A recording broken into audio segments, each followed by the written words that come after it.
Assalamualaikum warahmatullahi wabarakatuh. Selamat pagi anak-anak, bagaimana kabar kalian semua? Alhamdulillah, semoga kita semua selalu dalam keadaan sehat dan selalu dalam lindungan Allah Subhanahu wa Ta'ala. Baiklah, bertemu lagi dengan Bapak pada pagi hari ini. Sebelum kita memulai kelas, Bapak akan memanggil satu persatu untuk mengecek kehadiran kalian ya.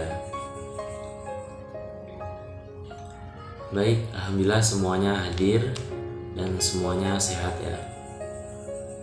Selanjutnya, sebelum kita memulai kelas pada pagi hari ini, alangkah baiknya kita mengawali dengan baca doa. Silakan ketua kelas memimpin teman-temannya untuk membaca doa.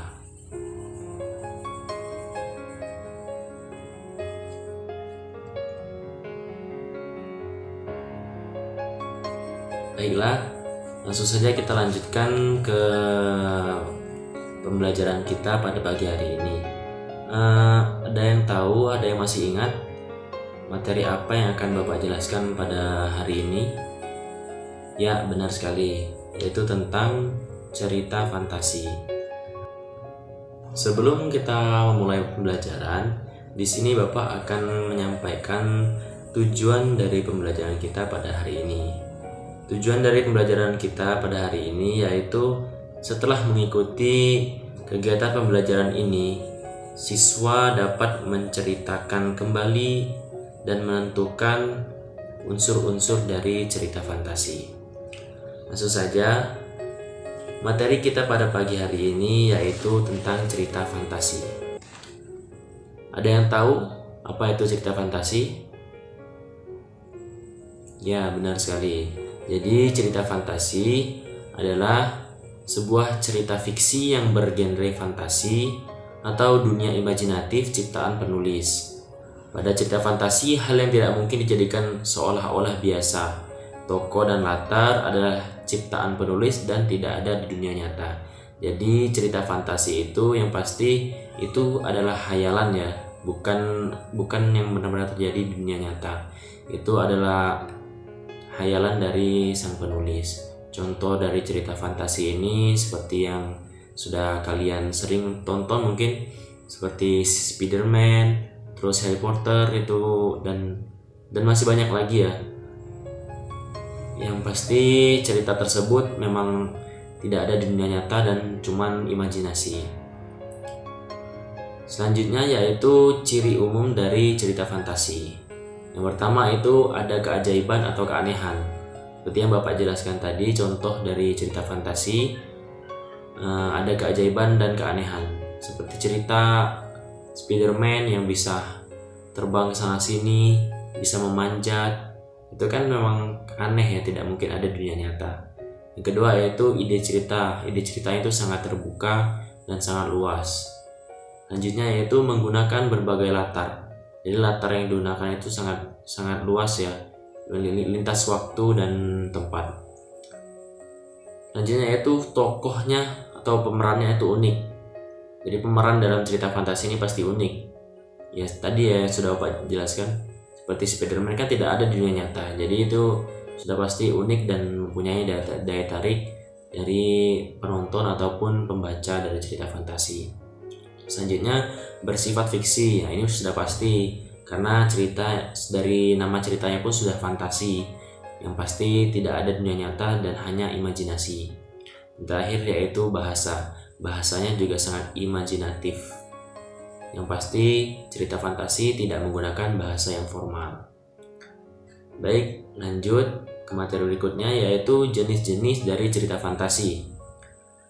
Jenis yang pertama itu berdasarkan latar cerita. Latar yang pertama itu masa lampau atau masa terdahulu, masa lalu. Yang kedua itu sezaman atau masa saat ini ya, yang sedang kita jalankan. Dan yang terakhir yaitu masa yang akan datang, masa yang belum kita jalani dan masih kita tunggu, atau masa yang akan datang. Selanjutnya yaitu berdasarkan kesesuaian dengan kehidupan nyata. Yang pertama yaitu cerita fantasi total. Cerita ini berisi fantasi pengarang terhadap objek tertentu. Pada kategori ini, semua yang terdapat pada cerita tidak terjadi di dunia nyata. seperti nama orang, nama objek, dan nama-nama latar. Jadi cerita fantasi total ini benar-benar memang fantasi yang tidak ada nama orang, nama tempat, latar itu tidak ada di dunia nyata ya. Yang kedua yaitu cerita fantasi irisan. Cerita fantasi irisan adalah cerita fantasi yang mengungkapkan fantasi tetapi masih menggunakan nama-nama dalam kehidupan nyata, menggunakan nama tempat ataupun apa saja yang ada di dalam dunia nyata, atau peristiwa yang diceritakan sudah pernah terjadi di dunia nyata dan dibuat ke dalam cerita fantasi. Itu namanya cerita fantasi irisan. Baik, yang selanjutnya yaitu struktur cerita fantasi. Jadi cerita fantasi itu terstruktur. Ada 3 struktur dari cerita fantasi. Yang pertama itu orientasi. Apa itu dalam orientasi? Ada yang tahu? Ya, benar sekali. Di dalam orientasi itu ada seperti pengenalan tokoh, latar, kita bisa mengetahui watak tokoh dan konflik dari cerita itu. Selanjutnya yaitu komplikasi. Setelah orientasi yaitu komplikasi. Isi dari komplikasi itu adalah awal munculnya masalah sampai dengan puncaknya masalah itu. Dan yang terakhir yaitu resolusi atau penyelesaian dari masalah. Adapun tujuan dari dibuatnya cerita fantasi ini yaitu untuk menghibur dan meningkatkan imajinasi pembaca atau penikmat cerita ini. Yang terakhir yaitu langkah-langkah menceritakan kembali cerita fantasi. Langkah yang pertama, ada yang tahu anak-anak? Apa langkah pertamanya yaitu? Ya benar, kita harus membaca cerita tersebut dengan cermat. Yang kedua yaitu harus memahami isi cerita itu secara utuh dan menyeluruh. Yang ketiga, memperhatikan urutan cerita dari unsur-unsur intrinsiknya. Yang keempat yaitu menentukan pokok-pokok cerita yang menjadi bagian penting dari cerita. Jadi inti pokok dari cerita itu kita harus memahami agar apa tujuan kita untuk menceritakan ulang cerita tersebut tersampaikan.